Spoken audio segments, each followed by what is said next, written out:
Fables are another kind of short story which are often used with children who are 7 or less. Here's an example which is associated with the Greek slave Aesop. It's entitled The Lion and the Mouse. Once, beneath a great big spreading baobab tree, Lion lay fast asleep in the midday sun. Now in that tree there was a hole, and in that hole there was a nest, and in that nest there was a little mouse, and the little mouse, he was hungry, and so he went hurrying and scurrying, hurrying and scurrying, hurrying and scurrying away.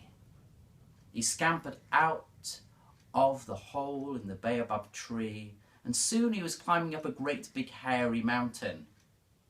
All of a sudden he realised what he'd done.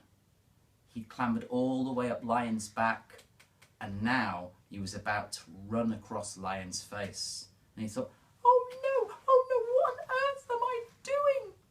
He ran across Lion's face, and as he did, his tiny paws, they tickled the Lion, and the Lion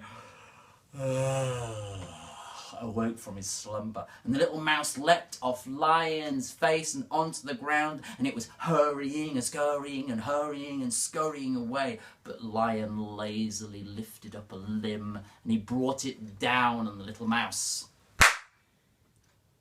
and it caught the little mouse by the tail, and the little mouse looked at the Lion and said, please, please, mighty Lion, please, please, mighty Lion, please don't eat me. And why shouldn't I eat you? I was having a nice snooze, I was having a nice sleep, I was having a nice slumber, and you've woken me up. Besides which, I could do with a little snack. Please, please, mighty Lion, please don't eat me. I promise, if you let me go, one day I'll pay you back.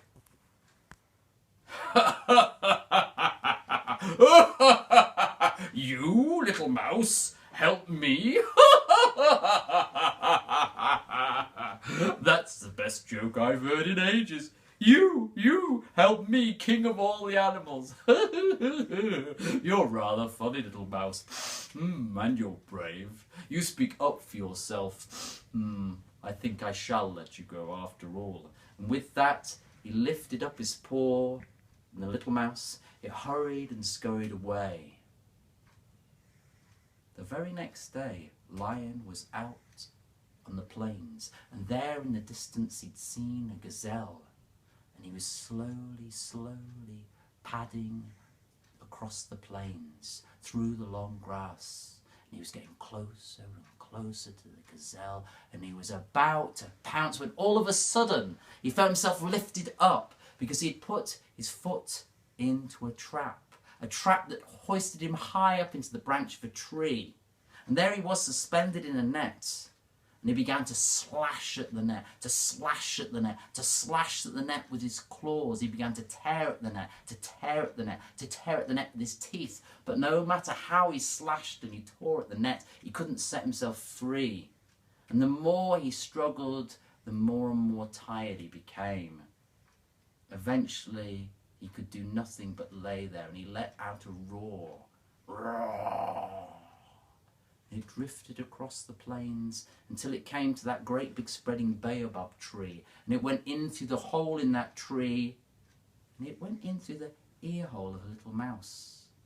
And the little mouse recognised the voice, and it came hurrying and scurrying, hurrying and scurrying, hurrying and scurrying away.